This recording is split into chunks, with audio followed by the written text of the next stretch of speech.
ప్రియ శ్రోతలు, ఈ రోజున మన వాక్యపాఠం హెబ్రీ పత్రిక 9వ అధ్యాయం 23వ వచనం నుండి 28వ వచనం వరకు. శ్రద్ధగా వినండి. పరలోకమందున్న వాటిని పోలిన వస్తువులు ఇట్టి బలుల వలన శుద్ధి చేయబడవలసి ఉంది. కాని పరలోక సంబంధమైనవి వీటికంటే శ్రేష్టమైన బలుల వలన శుద్ధి చేయబడవలసి ఉంది. క్రీస్తు పరలోకానికి ఆరోహణమై వెళ్ళాడు. ఇహలోక వస్తువులకు శుద్ధి కావాలి. మరి పరలోకంలో కాలుష్యము, మాలిన్యము లేదు గదా. అక్కడ శుద్ధి ఏమిటి?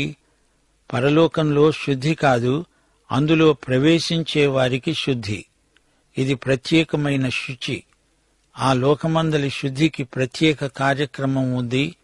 మానవులు పరలోకంలో ప్రవేశించడానికి ఇక్కడి బలుల కంటే శ్రేష్టమైన బలులు అవసరం. 24వ వచనం, అందువలన నిజమైన పరిశుద్ధ స్థలమును పోలి హస్తకృతమైన పరిశుద్ధ స్థలములో క్రీస్తు ప్రవేశింపలేదుగాని ఇప్పుడు మన కొరకు దేవుని సముఖమందు కనపడడానికి పరలోకమందే ప్రవేశించాడు. యేసు ప్రభువు పరలోక ప్రదేశాలలో మన కోసమే ప్రవేశించాడు. పరలోకం పరిశుద్ధ స్థలం. ఆకాశ మహాకాశాలకు పైన ఆయన ఉన్నాడు. మూడో ఆకాశమందు దేవుని మహిమ సింహాసనమున్నది.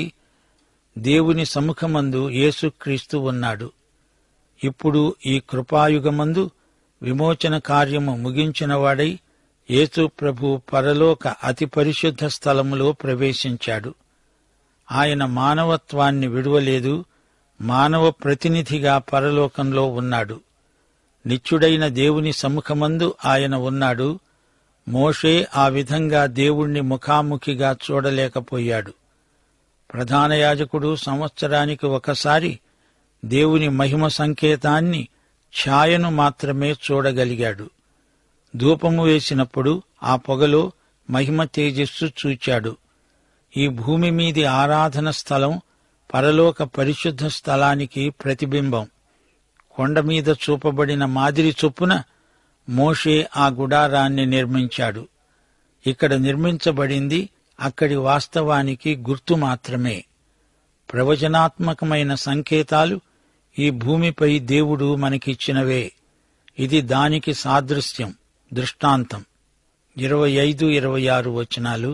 అంతేకాదు, ప్రధాన యాజకుడు ప్రతి సంవత్సరము తనది కాని రక్తము తీసుకుని ప్రవేశించినట్లు ఆయన అనేక పర్యాయములు తనను తాను అర్పించుకోవడానికి ప్రవేశించలేదు.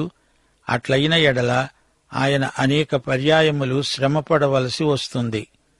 అయితే ఆయన యుగముల సమాప్తియందు తనను తానే బలిగా అర్పించుకోవడం వలన పాప నివారణ చేయడానికి ఒక్కసారే ప్రత్యక్షపరచబడ్డాడు. యేసుక్రీస్తు బలి ఒకే ఒక్కసారి. అది మరల జరిగేది కాదు. ఆయనది నిరంతర యాజకత్వం. యుగయుగాలకు ఒకేసారి ఆయన ఏకైక బలి అర్పించాడు. కాలము సంపూర్ణమైనప్పుడు ఆయన వచ్చాడు. శిలువపై బలియాగమయ్యాడు. 27-28 వచనాలు.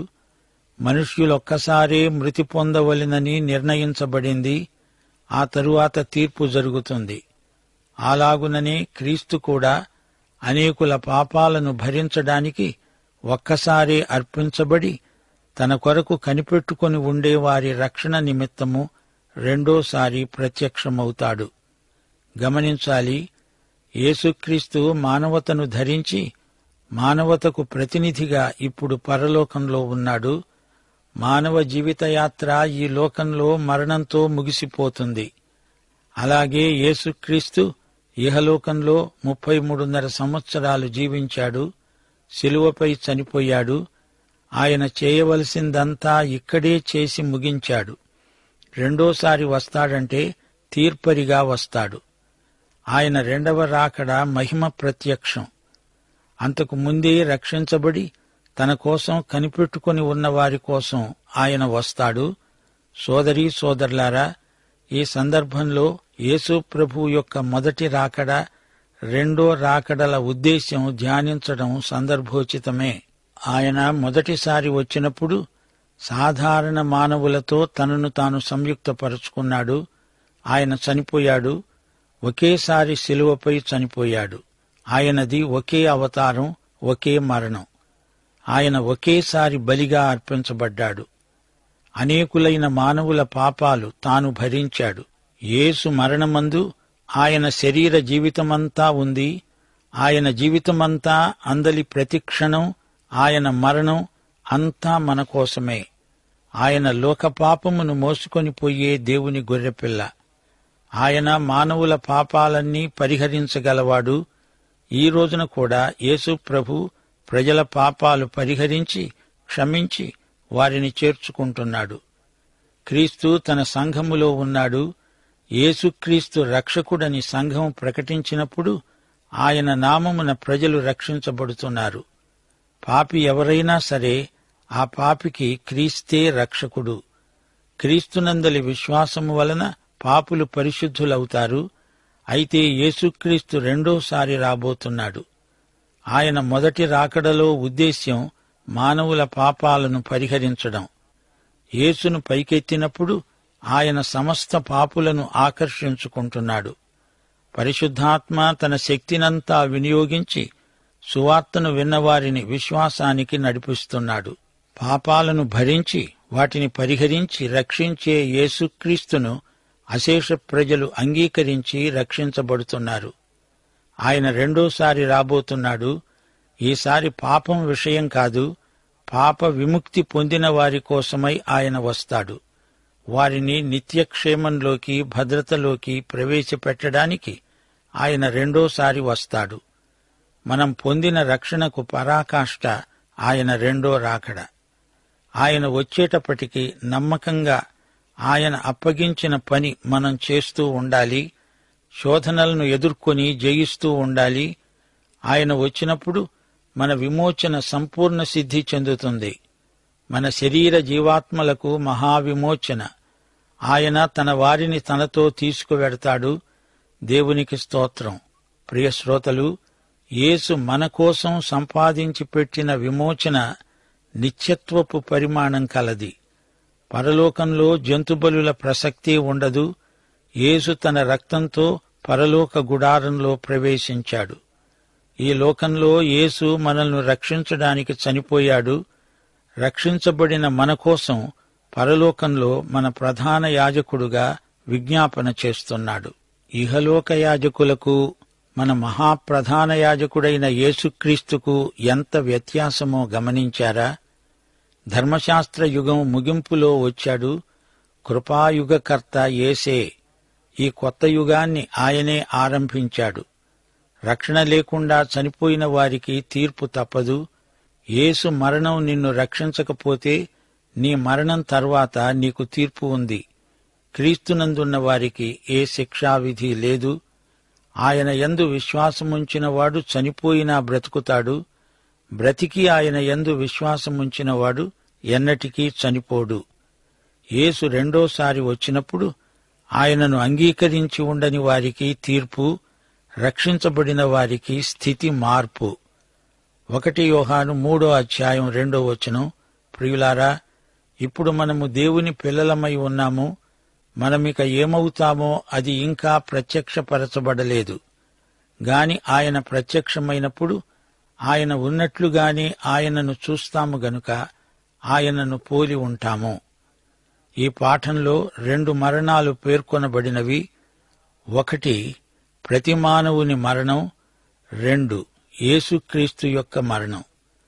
మానవులందరూ, ప్రతి మానవుడు మరణించక తప్పదు. ప్రతి మానవుడు ఒకేసారి మరణిస్తాడు.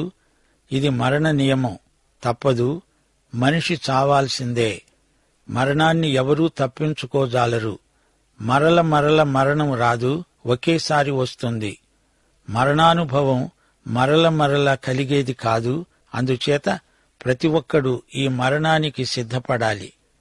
అయితే మానవుడై అవతరించిన క్రీస్తు మరణాన్ని గమనించండి. అనేకుల పాపాలు భరించడానికి ఒక్కసారే అర్పించబడ్డాడు. అనగా శిలువ మీద బలియాగమయ్యాడు. మానవత యొక్క సమస్త పాపానికి ఆయన శరీరమందు శిక్ష విధించబడింది. మహాపరిశుద్ధుడు, పాపరహితుడు అయిన యేసుక్రీస్తునందు పాప పరిహార బలి అర్పించబడింది. 1 పేతురు 2:24 ఇదే మాట అంటోంది. పాపముల విషయమై చనిపోయి నీతి విషయమై జీవించున్నట్లు ఆయన తానే తన శరీరమందు మన పాపములను మానుమీద మోసుకున్నాడు.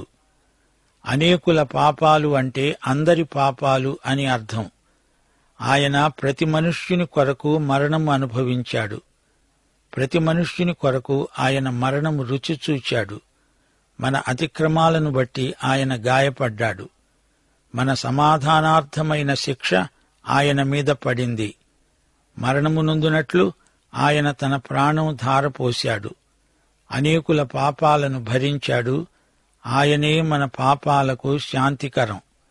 సర్వలోకానికి ఆయనే శాంతికరం. మానవులు నశింపక నిత్యజీవము పొందునట్లు దేవుడు యేసుక్రీస్తును మానవులకు ఇచ్చివేశాడు. యోహాను సువార్త 12:32 ప్రభు అన్నాడు, నేను భూమి మీది నుండి పైకి ఎత్తబడిన ఎడల అందరినీ నా వద్దకు ఆకర్షించుకుంటాను. ఆయన శిలువ మరణం ఒకేసారి జరిగింది. అది మరల జరగదు. ప్రతి మనిషి ఒకేసారి మరణిస్తాడు. యేసుక్రీస్తు కూడా ఒకేసారి శిలువపై మరణించాడు. ఆయన బలి మరల మరల అర్పించబడదు. అది అసాధ్యం, అనవసరం. మానవునికి యేసు బలి ఒక్కటే నిత్యత్వానికి చాలు. మనిషి చనిపోయాక తీర్పు. 2 కొరింథీ 5:10 ప్రకారం తాను జరిగించిన క్రియల చొప్పున అవి మంచివైనను సరే చెడ్డవైనను సరే దేహముతో జరిగించిన వాటి ఫలము పొందునట్లు మనమందరము క్రీస్తు న్యాయపీఠము ఎదుట ప్రత్యక్షం కావాలి. విశ్వాసులకు క్రీస్తు న్యాయపీఠముంది. తదితరులకు ధవళ సింహాసనమున్నది. న్యాయపీఠం సివిల్ కోర్టు, ధవళ సింహాసనం క్రిమినల్ కోర్టు. క్రీస్తు అనేకుల పాపమును భరించడానికి ఒక్కసారే అర్పించబడి రెండవసారి ప్రత్యక్షమవుతాడు. ఇదిగో ఆయన మేఘారూఢుడై వస్తున్నాడు. మొదటిసారి పాప సమస్య పరిష్కారం కోసం వచ్చాడు. 2 కొరింథీ 5:21 మనం ఆయన యందు దేవుని నీతి అగునట్లు పాపమెరుగని ఆయనను మన కోసం పాపముగా చేశాడు. పాప సమస్య ఆయన మొదటి రాకడతోనే పూర్తిగా పరిష్కారమైపోయింది. ఈసారి పాపముతో ప్రమేయం లేకుండా ఆయన వస్తాడు. ఆయన రెండోసారి మహామహిమలో వస్తాడు. మత్తయి సువార్త 25:31 తన మహిమతో మనుష్య కుమారుడు ఆయనతో కూడా సమస్త దూతలు వచ్చునప్పుడు ఆయన తన మహిమగల సింహాసనము మీద ఆసీనుడై ఉంటాడు. తన కోసం కనిపెట్టుకుని ఉన్నవారి కోసం ఆయన వస్తాడు. మన పౌరస్థితి పరలోకమందున్నది. అక్కడి నుండి ప్రభు అయిన యేసుక్రీస్తు అనే రక్షకుని నిమిత్తం కనిపెట్టుకుని ఉన్నాము. సమస్తమును తనకు లోబరుచుకొనజాలిన శక్తిని బట్టి ఆయన మన దీన శరీరమును తన మహిమగల శరీరమునకు సమరూపము గలదానిగా మారుస్తాడు. విశ్వాసంతో కనిపెడుతున్నాము. ఆయన రాకడ నిరీక్షణలో మనకెంతో ఉత్కంఠ, తీవ్రమైన కోరిక, ఆశాభావం ఉన్నాయి. 1 తెస్సలోని పత్రిక 1:10 పౌలన్నాడు, రాబోయే ఉగ్రత నుండి మనల్ని తప్పించే ఆయన కుమారుడైన యేసు పరలోకము నుండి వస్తాడని ఎదురుచూస్తున్నాము. మన రక్షణానుభూతికి యేసు రెండో రాకడ పరాకాష్ఠ. మన శరీరాలు మారిపోతాయి, మహిమ శరీరాలొస్తాయి. నిద్రించిన వారిని లేపుతాడు. ఆత్మ శరీరము ఒకటై మహిమ శరీరాలతో లేస్తాము. మహిమలోకానికి ఎత్తబడతాము. ఆనందసీమలో ప్రవేశిస్తాము. 2 పేతురు 3:13-14 ప్రియులారా, మనమాయన వాగ్దానమును బట్టి కొత్త ఆకాశముల కొరకు, కొత్త భూమి కొరకు కనిపెడుతున్నాము. వాటి యందు నీతి నివసిస్తుంది. ప్రియులారా, వీటి కొరకు మీరు కనిపెట్టేవారు గనుక శాంతము గలవారై ఆయన దృష్టికి నిష్కళంకులుగాను నిందారహితులుగాను కనపడునట్లు జాగ్రత్త పడండి. ప్రియ శ్రోతలు, ఈ పాఠంలో మనం మరణ శాసనమును గురించి చెప్పుకున్నాము. ఈ కొత్త నిబంధనకు యేసు మరణమే ముద్ర. ఆదికాండం 15వ అధ్యాయంలోకి రండి. అబ్రహాముతో దేవుడు నిబంధన చేసుకున్న సందర్భమది. 3 ఏండ్ల పెయ్యను, మేకను, పొట్టేలును, తెల్ల గువ్వను, పావురపు పిల్లను అబ్రహాము తెచ్చాడు. వాటిని నడిమికి ఖండించి దేని ఖండమును దాని ఖండమునకు ఎదురుగా ఉంచాడు. అబ్రాముకు గాఢ నిద్ర పట్టింది. భయంకరమైన కటిక చీకటి కమ్మింది. రాజుతున్న పొయ్యి, అగ్నిజ్వాల కనపడి ఆ ఖండముల మధ్య నడిచిపోయాయి. దేవుడు అబ్రాముతో ఈ విధంగా నిబంధన చేసుకున్నాడు. దేవునికి మానవునికి మధ్య నిబంధన. యేసుక్రీస్తే ఈ నిబంధన. ఆయన ఇద్దరి మధ్య ఉన్నాడు. క్రీస్తునందు ఆశీర్వాదాలన్నీ మనకు ధారాదత్తం చేయబడినవి. యేసు మానవతను బట్టి మనకు ఈ హక్కు లభించింది. క్రీస్తునందు దేవుని వాగ్దానములన్నీ మనకు అవును, ఆమేన్ అన్నట్లుగానే ఉన్నాయి. ఈ నిబంధనకు యేసుక్రీస్తు రక్తం, ఆయన మరణమే ముద్ర. దేవుని కుమారుడైన యేసుక్రీస్తు మరణముద్ర వల్లనే ఈ నిబంధన చెల్లుతుంది. ఈ నిబంధనను బట్టి ఆయనకు మనకు మధ్య ఒప్పందం, ఒడంబడిక స్థిరపరచబడ్డాయి. ఆయన మనకు నిబంధన దేవుడు, మనము ఆయన యొక్క నిబంధన ప్రజలం. యేసు రక్తం ఈ నిబంధనపై ఉన్నది. యేసు పునరుత్థానం ఈ నిబంధనకు మరీ బలమైన ధృవీకరణ అయింది.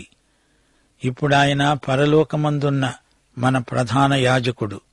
దేవునికి స్తోత్రం. ఈ పాఠం ముగింపులో 9వ అధ్యాయం 26వ వచనం మరోసారి పరిశీలించండి. యేసు బలి నిత్య బలి, శాశ్వత బలి. తనను తానే బలిగా అర్పించుకొనుట వలన పాప నివారణ చేయడానికి ఒక్కసారే ప్రత్యక్షమయ్యాడు. హెబ్రీ పత్రికలోని మాటలన్నీ లేవియకాండం 9వ అధ్యాయం, 16వ అధ్యాయం ఈ 2 అధ్యాయాలపై వ్యాఖ్యానంగా ధ్వనిస్తున్నాయి. పౌలు ఒక క్రమ పద్ధతిలో యేసు రక్త నిబంధన పాతదానికంటే ఎందుకు ఎలా గొప్పదో రుజువు చేస్తున్నాడు. ఇక అనేక బలులతో నిమిత్తం లేదు. యేసు శిలువ బలి శాశ్వతమైన విలువ గలది. యేసు మరణ శాసనం విశిష్టత 17వ వచనంలో విశదీకరించబడింది. మరణ శాసనం ఎక్కడ ఉంటుందో అక్కడ మరణ శాసనము రాసిన వాని మరణం ఆవశ్యకం. దేవుని కృప, దేవుడు మనకు క్రీస్తునందు రాసి ఇచ్చిన వీలునామా. ఆయన మరణించినందున పరలోక మహిమైశ్వర్యం మనకు వారసత్వంగా లభించింది.